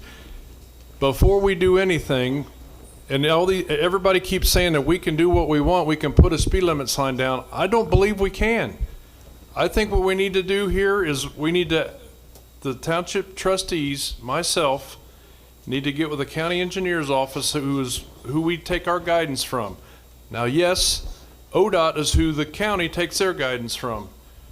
We need to sit down, have a meeting with them, lay this all out of what's going on here, because we just can't go do whatever we want. There are laws in place. What those laws are, I don't know them. I'm not a lawyer, but I just know that we can't go and just put signs up. And yeah, we could go and put speed bumps in. The Village of Millville did it, but Village of Millville has a set speed limit of 25 mile an hour. Now, I know that's what everybody wants, is a speed limit 25 mile an hour, but we can't just go and make it 25 mile an hour. You have to go through the process. The ball's in our court, but I don't want to get the cart in front of the horse, because if Officer Rhodes goes down to that road to enforce the law, there is no law. He's enforcing a law for speeding that we can't put a number on what the speed limit should be down there. We know what the speed limit right now is 55 mile an hour. Where it's not posted, the speed limit is 55 mile an hour. Even on that dead end road yes, I went down in my pickup truck with the township. You go down the hill 55 mile an hour, you're bouncing all over the place, you're going all over. It's like an out of control. Am I out of control? No, I'm not out of control. But it's just, it's rough, it's an old chip sealed road. It's not safe to do that. Right. That is, nobody's questioning that whatsoever. So it just would be a waste of Darren Rhodes' time. He's got a lot of other things more important to do. So let's go to the county and do that's exactly what I'm saying you is get a meeting with the county so they can lay out exactly what we have to do. Number one thing that I do know you need to do is the trustees need to pass a resolution asking the county engineer's office to do a speed study. I've been involved with many of them in my time here at the township. I thought we did, and they said it was less than half a mile and they wouldn't do it. They said that that's a normal thing, but in talking with them last Saturday, You make the resolution, they will make something All happen. right, we got a meeting set up with them for Thursday, January 11th. Can we January discuss 11th. that? Discuss this then? That, probably by the time you get that'd be the earliest you could get a meeting set up with them anyway. Right. So we already have a planning meeting with other stuff that we can bring this issue up on January 11th. There, because I don't think you're gonna get a meeting any sooner than that with the engineer's office based on the time of Holidays. year, holidays, and other planning meetings that they have scheduled with other townships, so. Okay. You want to make the resolution, and we'll go ahead and request a speed study at that meeting? Do we need to formally have the resolution before we request sit it, down there with them? And We can definitely I request it. mean, we but- don't want to go into the meeting and then have another delay on trying to get them to initiate. If you want to request, you can do that at this time, yes. You can All right, go and I'll pass a resolution I'll make a to, motion to request Butler County Engineer's Office Make a resolution. to, what? Motion to create a Resol- resolution. Resolution to have Butler County Engineer's Office do a speed study on the dead end of Jenkins Road. and for the record, it is just Jenkins Road. I've seen West Jenkins on it before, but there is nothing to back Right. that up, so it is just the dead end of Jenkins Road. How about Jenkins and May? Doesn't that make more sense? It's all, All the way up there? I think it's all part of the same problem. Slow down, there's this speed thing. Like, I think you're the one who's at most risk in all of this. Yes. So, When my kids have to I- walk across the road to get a ball, I know. it's like, holy. Every time I pass And- there, I think that, but let me go ahead and And second with- that real and get a quick roll to, call. to her thing is the part of the road that you're talking, that she is talking about, those are both county sections of road. The township cannot do anything with those. That has to be done by the county on the middle part of Jenkins Road coming down to Southwind and Southwind. That is all the Butler County Engineer's Office. They have to initiate that. Now from the intersection back to the dead end, that is our section that we're to maintain. That's fine. I hate to be a thorn in your side, but I will request several speed bumps in front of my house then, because it's not okay. Well, we can request a speed study on Jenkins, and we can request a speed study on the county side of that road too. And somebody's got to look at that. Definitely. Let's do the roll call and, Mr. Brucker? Yes. Mr. Cole? Yes. Mr. Hub, motion Yes. approved. okay. Darren, any final comments? I'd like to get Jeff's throw in on this as well. I think any study that you guys can do, and anything you can do to team up with the county engineer's office, I think would be great. That's always been a very dangerous intersection for years past. Have you responded to any accidents at that intersection? I Do you have recall? To recall back, and I can't recall being back when I was a contract car back then. I do not, but I know, I don't believe I've ever responded to any accidents there. But I have been there for them, the children standing there at that corner, at that stop sign where people were just blatantly, and I remember the first morning I sat there, I actually stopped one. They I was catch there that too. bus right at the corner of their yard. Where you cannot see what's coming Yeah. over. The bus is stopped there. All the bus drivers are very nervous about that. If your kids are running to the bus because you're 30 seconds late, they can't stop for your kids because they're scared they're gonna get rear-ended. Does Devin run that program there? No. Okay. There's a lady in charge of it right now. Okay. All right. Thank you. Thank you, Darren. Appreciate I it. would still like to invite you guys all to come down here and even try to drive that at 35 without braking. Go over down by the houses at 35 miles an hour and see if that would be an acceptable speed. I would like for each one of you to do that. You will have your mind changed. Okay. I guarantee you. Okay. Lieutenant? Obviously, we have a lot of very passionate people about something that really, really does matter, and that's public safety, Get that. especially when you start talking about kids. Whether it's kids, whether it's adults, it really doesn't matter. Some of the things that I need to look into are the legality of the township trustees being able to, what it takes for you guys on a township road, having home rule, the ability to set a resolution for that township. We don't have home rule.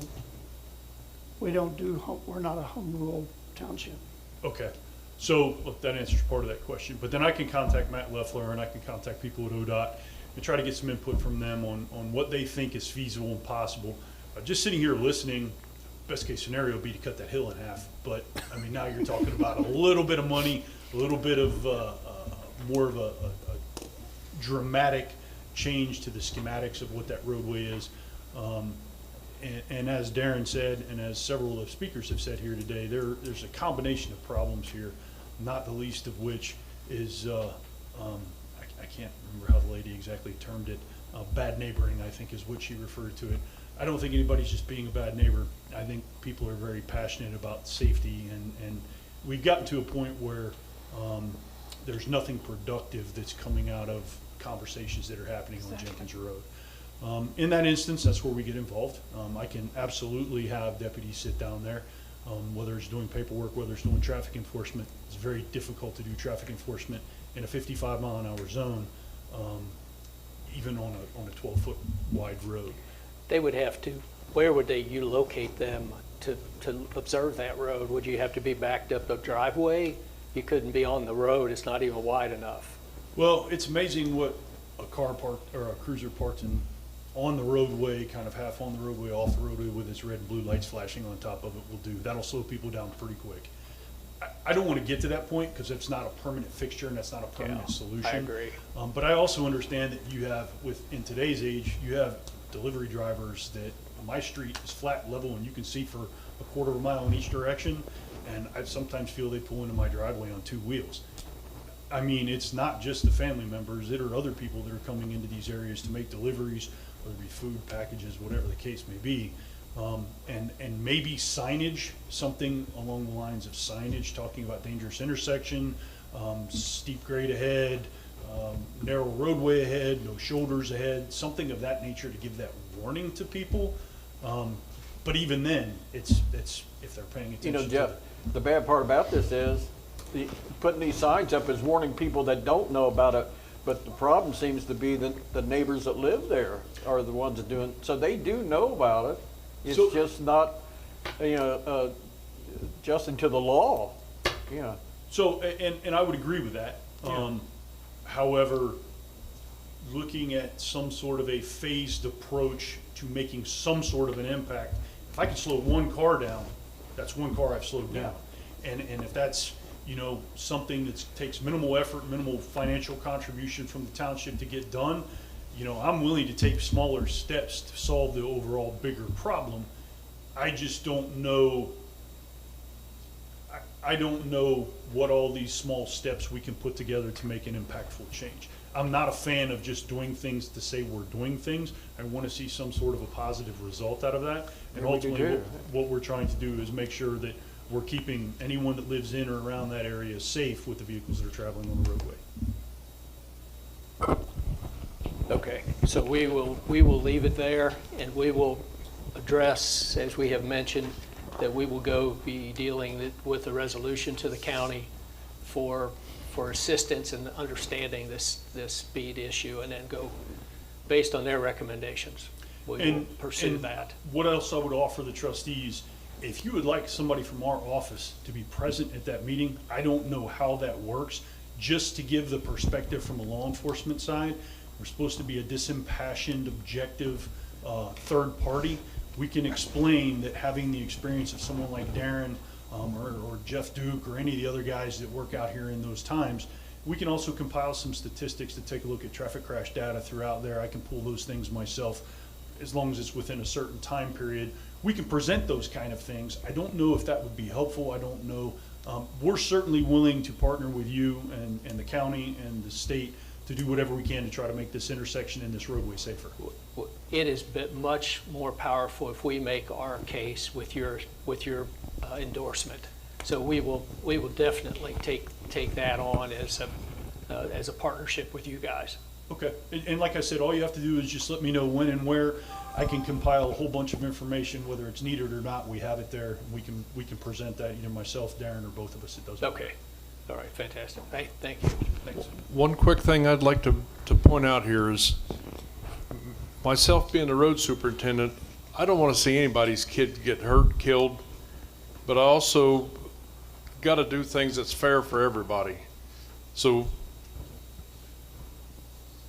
about what I'm about to say is we cannot be putting obstacles in the roadway to try to slow people down, because then that comes back on me as part of my job as a road superintendent to keep the roadway obstacle free. Now, whether they're bales of hay, cones, whatever, we cannot have them in the roadway. They have been removed. Thank you. And I assume that they'll stay that way, that is utmost for everybody. And again, I'm not taking anything away from anybody being passionate about, I don't want to see a kid get killed. I've had my own kids, they're grown and raised, hope to have grandkids someday. I don't want to see anybody's kid get killed. That's number one, that all of us, so let us try to get something worked out here to make everybody happy.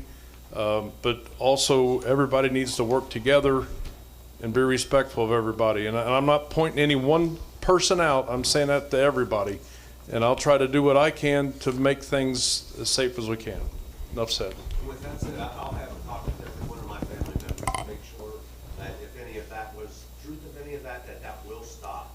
But my final word again, speed bumps will be effective. It will stop the problem. Okay. All right.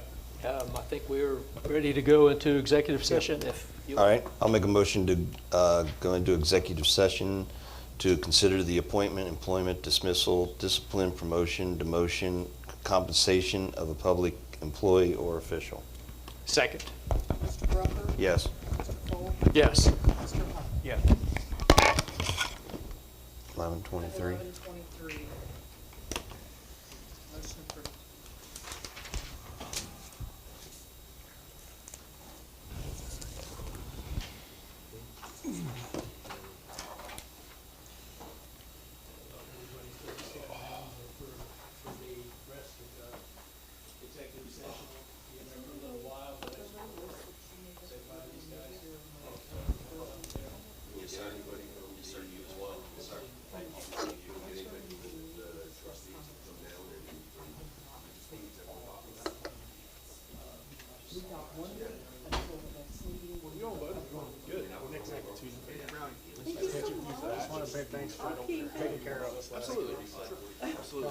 Check the situation. It was. We appreciate you hearing us out, coming out and giving us a fair shake.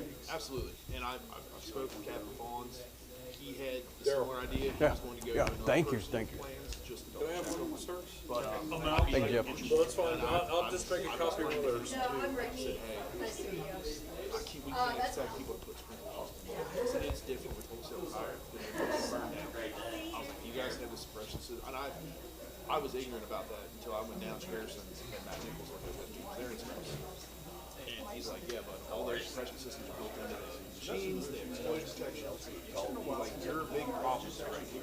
They're under here. See, that's what, with all our code review and our architecture stuff, that's the same as all we can do, so like I said, and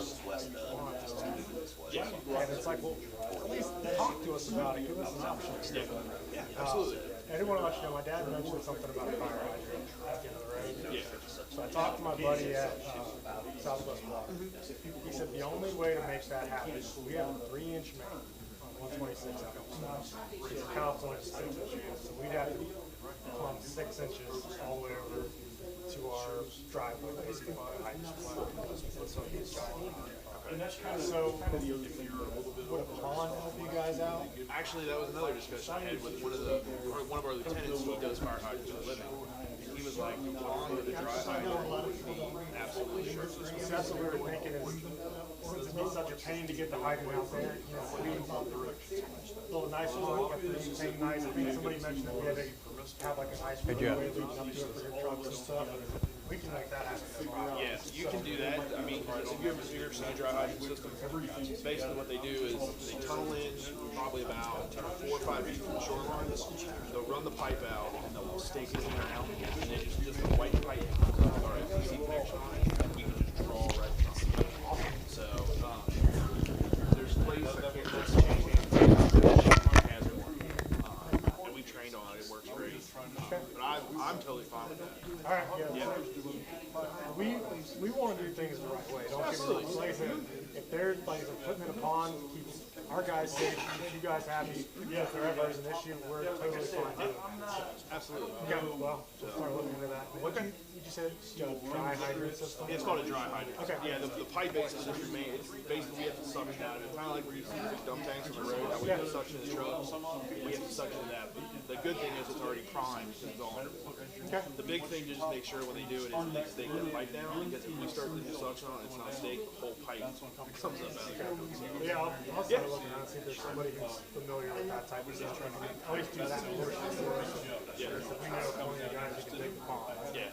And then the only other thing was, I forgot to mention about a Knox box, which is like $200. So that's what we just require on new buildings. So basically, it would just give us entrance. We don't have to break down your doors. If something were to happen, we get the alarm panels and stuff like that.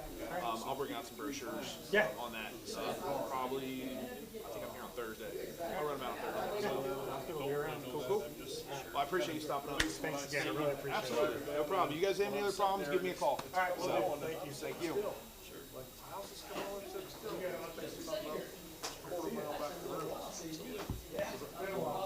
Radar guns, they get you up to a mile away. How accurate they are a mile away, I have no idea either. And we don't have the little tunes to calibrate it every time. Calibrate them. Sure, absolutely. They're just they're just something to try to detour, they're not an enforcement radar. I didn't want to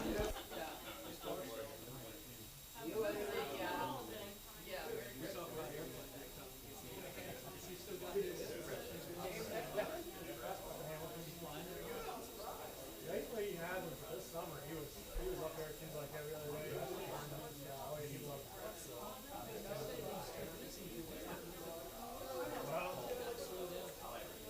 yeah, that's the goal. I think it's once we get this whole building project done, I think he wants to slow it down. I feel like I'm gonna slow down and eventually retire. It's like really working with it. I know. Nick.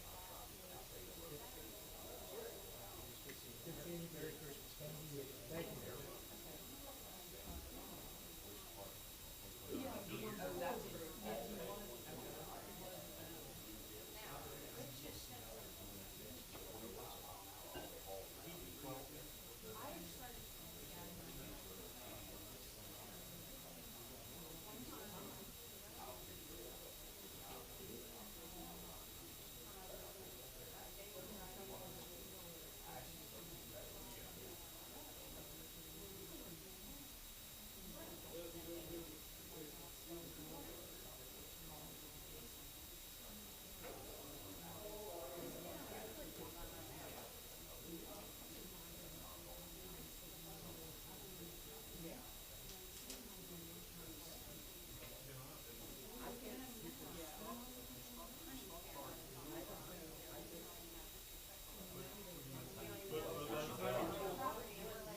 he wants to hear.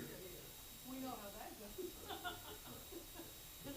cannot just go put up any speed limit sign we can. Because people said, well, now how come the speed limits are 55 on Range Lane and Howard Street, but you're getting in Hamilton County or 35? That's Hamilton County. It's Hamilton County, and Hamilton County, back in the 50s, they went and they made all their roads 35. They had them all generalized. We did it, there was no need for it up here.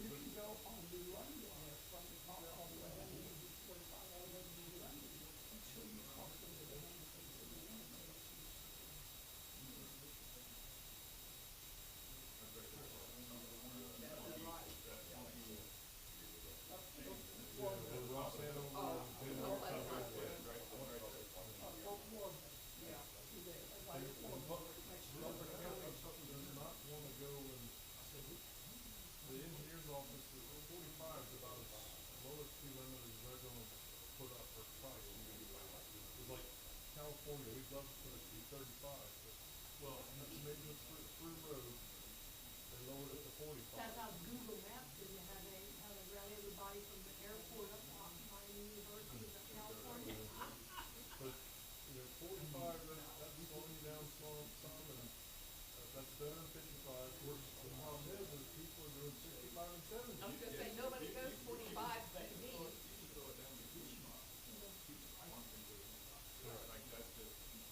And then just the same as in this meeting, I was at last Wednesday, stoplights are there for a reason. They're not, okay, the light turned green, I still got 2 seconds to get through it. No, that means stop. You see a red light, that means stop. Yellow does not mean speed. Correct. And that's exactly word for word what they said is yellow does not mean speed up to get through. But the county, you know pretty well, the county, these speed limits are their house.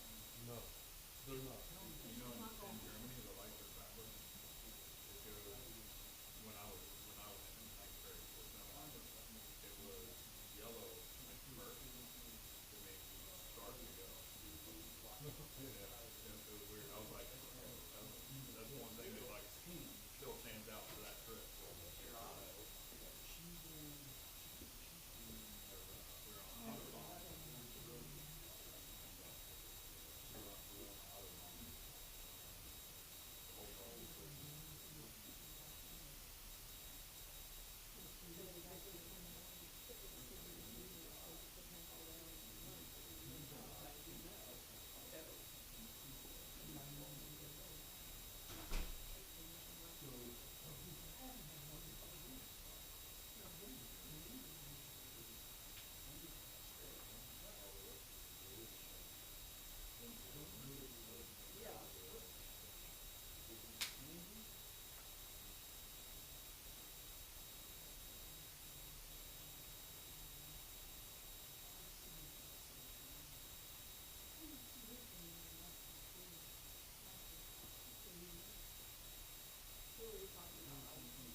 No, you didn't want him there. You don't want him to be there.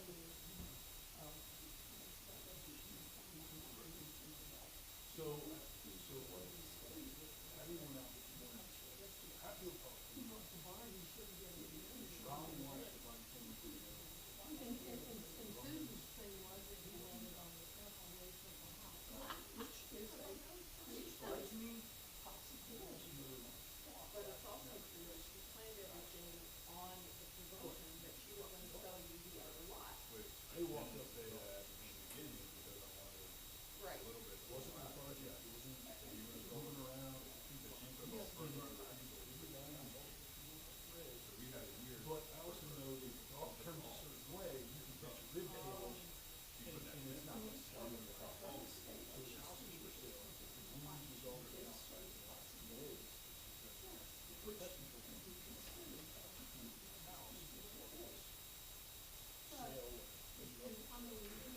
Otherwise, no one would be.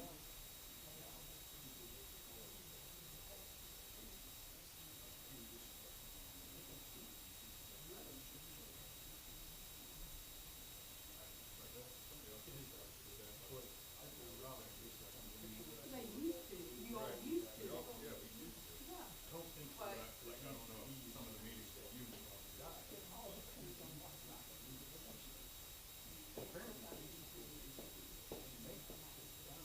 Right. There are only so many reasons to go into executive, and they have to be careful that they go in supposedly. I think that our meeting sent on the 18th, we were supposed to talk about that. What those reasons are, or, like, even you said, they're way more than.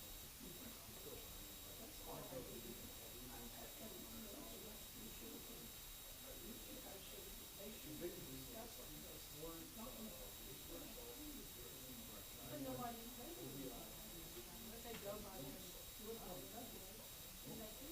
You gave me one. You gave me one when I filled out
She got it from her father, who got it from his mother's father. Their grandmother, I can remember her telling me this. She remembered everything. She remembered it, and she knew about when you said it and what you said, because she was gonna, that one Easter, Dorothy always brought a leg of lamb down for Easter. One year Dorothy didn't bring the lamb, and she said, I said, Brenda, how's the leg of lamb? She repeated that at least once a year till she died. She didn't bring that leg of lamb like she used to do. One time, it's like, but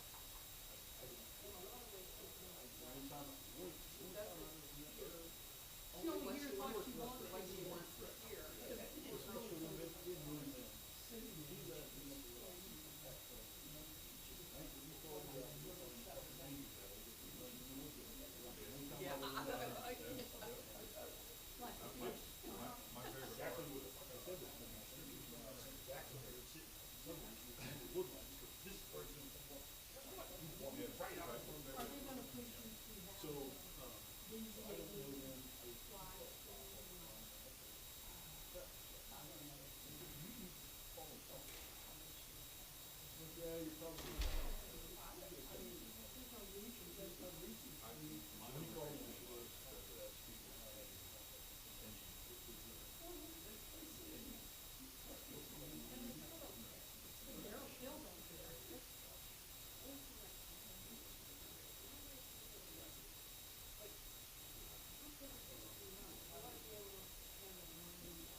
attention the first time I read it.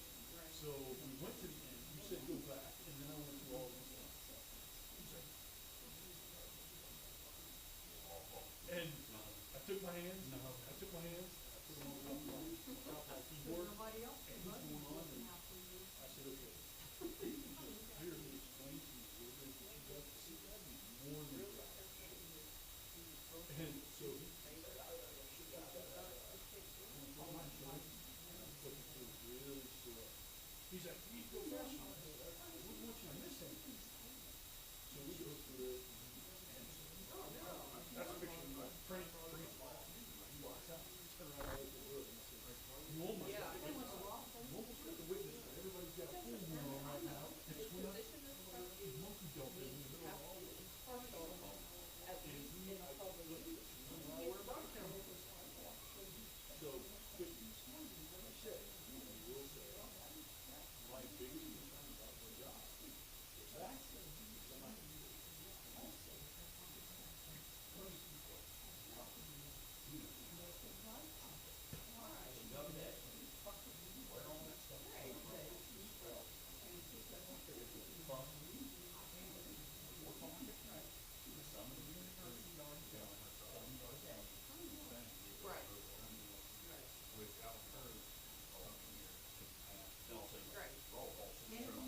on Monday morning, because I knew I was gonna come out early to get prepped for this meeting. And I'm like, you know what? I have not come and spent quality time with my first squad brothers. I'm gonna come in and I said, we're gonna do an in-range inspection. I said, no, I'm checking cars, I'm checking uniforms. You check my car, I can tell you my form, so about this past week, you know what. So then he sent me a text. Rose doing that. He sent me a text at me around noontime and he says, hey, you serious about 6 o'clock tomorrow morning? I said, well, tell you what, you're actually getting it free because all the stuff that's going on in the school, I don't drive the one of the guys out so late on the school, just to the level of comfort that he's going to say, but I said, it's coming. I said, I don't know that I'm going to tell you. I said, I might just call you at 5:30 in the morning. So I'm sitting in the patrol room and all that meeting about half an hour. Oh my God, I heard Grab call. You get Grab to run. Well, if I'm showing up real time,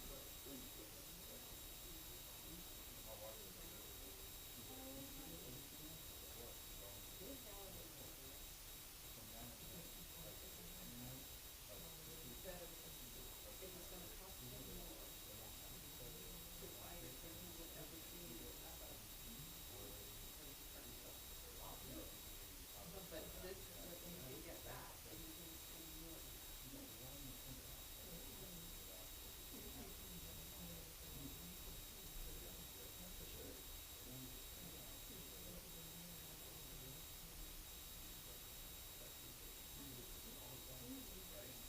we essentially, like I said, we allow the school district, we contemplate putting something out there on social media or press conference. Hey, you know about it, because we don't want people to think we're not doing anything, or that we don't know, because then everybody's going to tell us.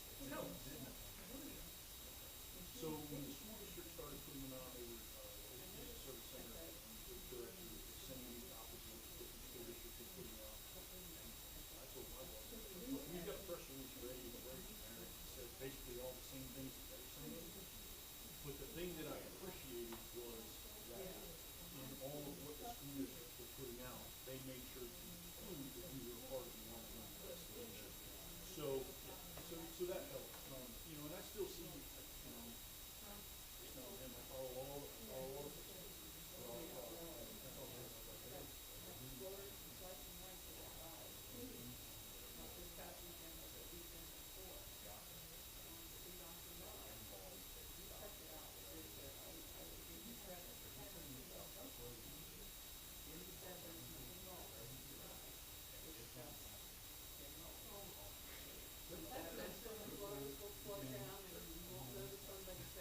I'm also not a big fan of letting other people dictate what I do and what I don't do because it's something I just say. All right, let me know. I'll let you know. There's never any entity that's going to say there's 0% chance of anything happening.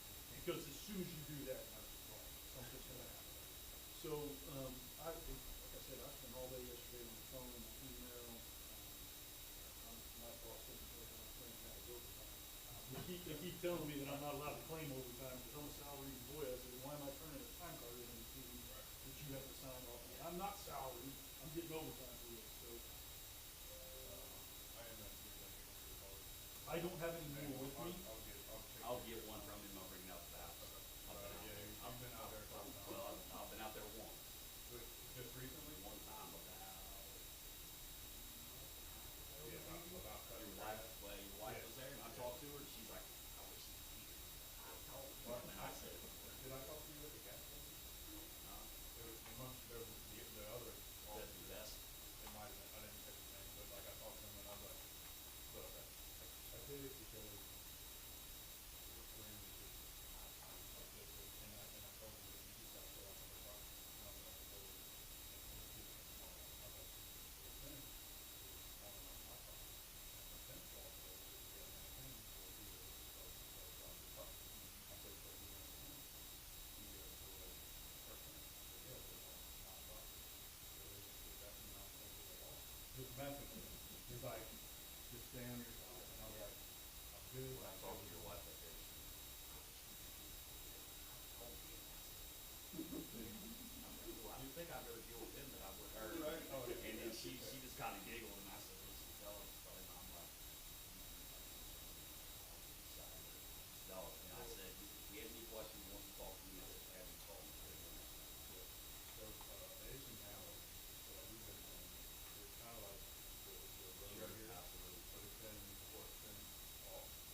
I mean is suggesting that stringers, is this somehow impacting her property So value? that's her claim, that the step, so, the step improvement was 30 grand for the materials and the cable racking, like, it's 48 foot wide, 10 foot wide, or 40 foot long, 10 foot wide, coming out on master, the living room, and then it goes back 40 steps away from the property on the backside, but they're worried about they don't understand the code as far as this stuff. Yeah. There is no deck, like, there's no deck overhang, apparently, like, there's nothing that governs deck overhang. So over here, cantilever, or the lumber and what it can cantilever, I can cantilever is 4.5 feet. So it's got like a little bump out, outside of the roof, that put my drill at, make the house, set that underneath the roof. So on this side, I get some gears, the steps, so you look at it, it's got like two little octagon shapes on the edge of that, and that's great. So that's an issue. And then the steps are too close to the property line, and my property value is around, it's that kind of thing. Like I had a realtor that came out, and like, he's been doing it for 20 years, like wrote a paper up, because I was ready for it, but like, property in 2015, we bought it, so it was like 14 an acre, and now it's 21 an acre. So I was probably already getting, like, I was ready for it. But then now, my steps in 15 feet from the property line. My barn's got a roof in the back corner, and when you come down the driveway, that corner. On this side, like where you park the trucks? Yeah, as soon as you come down the driveway, you go straight into there. But there's a lean-to straight ahead for a camper, and then there's posts that are 5 feet off the property line. And then there'll be 12 foot wide for that camper. But then it's 5 feet off the back of the line, and it's 5 feet off of the side of the line. And then it's like a 12 foot lean-to for a camper, and then 50 foot wide, like 38 feet from the box from the house. But there's my parents, if we can pass, my parents are putting the whole shit, so I can't put it up front. Because it's too close to the road, and that's 45 feet, and the back behind that is 102 separate feet, and then the trail. Right, well, then that's house and house home. Right, right, which, it's been done, don't get me wrong, like, if that was the only place to put it, that would. So like, on these pictures and stuff, like, I've had them tell me before, like, it's up, it's 3 feet, like, what steps, because if the ocean's so bad, per se, because it's so hard to prove, like, what can I do, when we get on you every time we're there, that, hey, she's back, but then it's wasting your time. At some point, it's got to stop. Right. I mean, like I said, I've dealt with those hurricanes, the last time I came in, but it was more the thing, like you guys have to understand, I have to stay in the middle, like I don't know that everybody happens, especially now. So, things that I used to be able to basically bend a little, I can't bend so much now, but a lot of what I do has never changed, to be very honest with you. Everybody knows me. I mean, at some point, you gotta have a paved trail, like, the protection we're here, you have to have a paved trail to show that it's ongoing, where they finally get to you and say, hey, you have to stay within 1,000 feet. They issued that temporary protection ordinance up to the school. Right, Yeah. and they weren't, but there was the hitting of the one or whatever, so it was like. So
I mean, when I show up, unless you and I are just talking about fishing or throwing rocks down the driveway, this has to be on. So it's, yeah, it's all there. And that stuff actually matches up with the cabin you have. Especially these days. Now would be, once I start building the barn, and start to come back over, maybe fall. Well, hopefully we won't have any issues, because I've spoken to her before, and spoke to her husband, and I hope to stand here and say that I can deal with them. I'm pretty easy going, but I can be stern if I need to be, or if I need to be, but we'll cross that bridge when we get to it, and I'll help you, and I'll help them as much as I can. Like, I just want everybody to get along. I'm like this whole thing here, that's a mess. Well, but that's what I did, so the meeting on Friday. Sure. I said, you have to look at your person coming and relax, blah, blah, blah. I said, against my better judgment, because my dad passed, my mom passed, I think it's gonna get worse. I said, I'm willing to do safe, and or reach out to the olive branch and dismiss or withdraw from PTO. And he goes about the 31st, no, okay, you have any objections? No. So that's my, I want to work, I want to do it, sure, they don't want to do it. Like, so let's do this as neighbors. Sure. I'll drop this, like, just you want to do it? You want to do it? So, for the, yeah, I meant to bring that, I'll bring it on. All right. But yeah, so. That's not. He said, no, we don't object to it, and then the judge actually said, like, we want to find one, pictures, so, they, blah, blah, blah, and then he was about to finish, and he goes, Your Honor, at this time, we'd like to ask Mr. James to hold my property to pay for a therapy. I'm like, we're here because you're taking pictures of my house. Like, don't take pictures of my house. You wouldn't be here. You wouldn't be there. Like, So now I guess everything's off the table. well, so like now I'm actually I called the old attorney that represented me, and she's like, what's his name? I'll find out. He's gonna say no. He's gonna try to do it like behind the scenes, like because I don't want to reopen it. Like, because that's just now I have to get somebody, and now I have to pay somebody, but if they can work it out where I'm not paying their attorney fees, because I shouldn't have to get their attorney. You remember who their attorney was?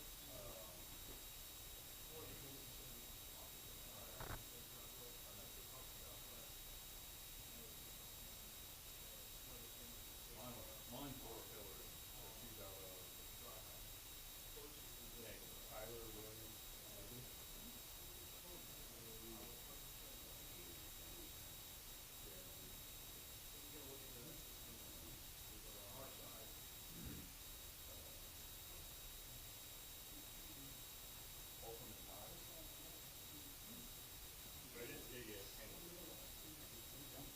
I don't know him, though. I don't think I've ever had any issues.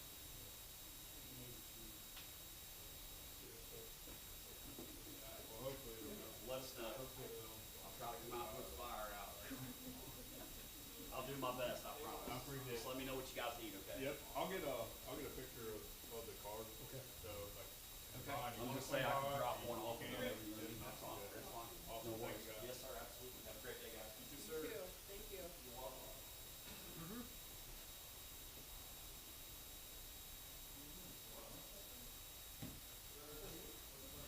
Oh, good to see you, my friend. Yes, sir.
here at the trustee meeting, waiting for them to get finished in their executive session and sitting in the meeting, so. That's why I came back so early. I was going back over after 9.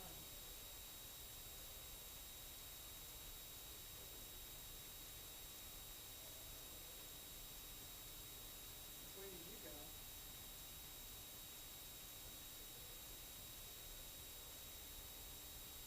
Oh, okay.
If we're all ready, I will entertain a motion to come out of executive session at 1:02. Second? Mr. Cole? Yes. Mr. Brooker? Yes. Mr. Huff? Yes. Motion. All right, I will make a motion to name the officers for 2024. The chairman will be Darrell Huff. The vice chair will be Tom Brucker. And the member at large will be Jeff Kolb. Second? Mr. Brooker? Yes. Mr. Cole? Yes. Mr. Huff? Yes. Motion approved. I'll make a motion to move the salary method payment for 2023 for the trustees and fiscal officer according to ORCs 505.24 and 507.09, the actual amount based on the estimate of resources by the Butler County Auditor and the rate set by the state of Ohio. So moved. Second? Mr. Brooker? Yes. Mr. Cole? Yes. Mr. Huff? Yes. Motion approved.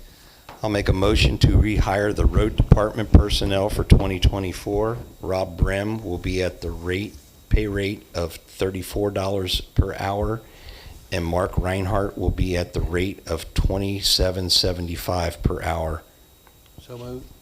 Second? Mr. Brooker? Yes. Mr. Huff? Yes. Mr. Cole? Yes. Motion approved. I'll make a motion to rehire Janice Kolb to clean at a rate of $17 per hour. Summer help for the road crew at a rate of $17 per hour, and part-time road crew with a CDL at a rate of $22.50 per hour. So moved. Second? Mr. Brooker? Yes. Mr. Huff? Yes. Mr. Cole? Yes. Motion approved. Make a motion to rehire all fire department personnel at their current rates. So moved. Second. Mr. Brooker? Yes. Mr. Huff? Yes. Mr. Cole? Yes. Motion approved. Make a motion to renew the contract with Lenore Schulteis for 2024 as a contractor as zoning secretary, and to record the minutes for the BZA and the zoning board at Second. a rate of $33.75 per hour. Second? Mr. Brooker? Yes. Mr. Cole? Yes. Mr. Huff? Yes. Motion approved. Make a motion for 2024 for convention travel expense policy at $75 per day for food, banquet at actual cost, and travel by auto at the current GSA mileage reimbursement rate, registration, parking, and hotel at actual cost with receipts turned into the fiscal officer. So moved. Second? Mr. Brooker? Yes. Mr. Huff? Yes. Mr. Cole? Yes. Motion approved. Make a motion to rehire Dale Marshall as zoning administrator at a rate of $22 per hour for a 15-hour work week plus any meetings required concerning Morgan Township. Second? Mr. Brooker? Yes. Mr. Cole? Yes. Mr. Huff? Yes. Motion approved. Make a motion to set 2024 trustee meetings on the second Monday at 10 a.m. and the fourth Monday at 7 p.m. of each month. So moved. Mr. Brooker? Yes. Mr. Huff? Yes. Mr. Cole? Yes. Motion approved. Make a motion to appoint Jeff Kolb as the representative for Morgan Township to the Butler County Board of Health for 2024. So moved. Mr. Brooker? Yes. Mr. Huff? Yes. Mr. Cole? Yes. Motion approved. Make a motion to appoint Tom Brucker to represent Morgan Township to the County EMA Board for 2024. Second? Mr. Brooker? Yes. Mr. Cole? Yes. Yes. Motion approved. Make a motion to appoint Darrell Huff to be the representative for the drug screening for 2024. Second? Mr. Brooker? Yes. Mr. Cole? Yes. Mr. Huff? Yes. Motion approved.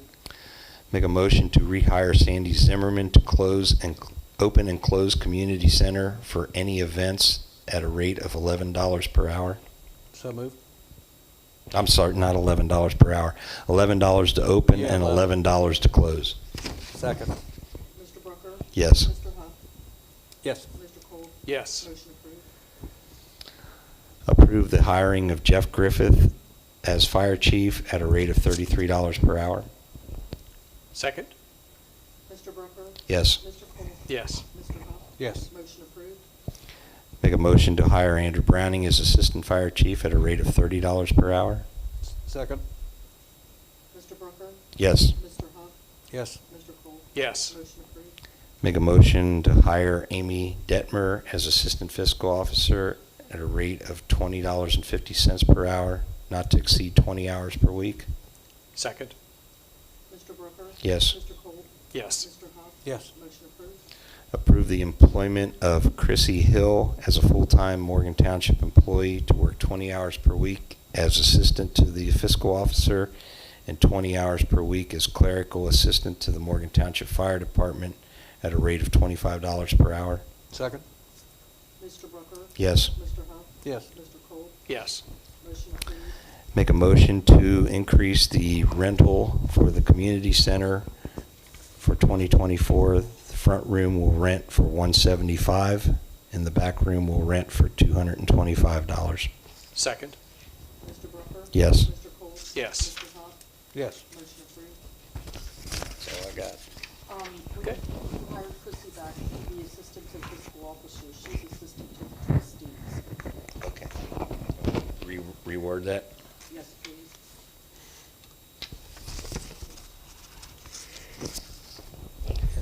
All right, I make a motion to, I'll rescind that, Okay.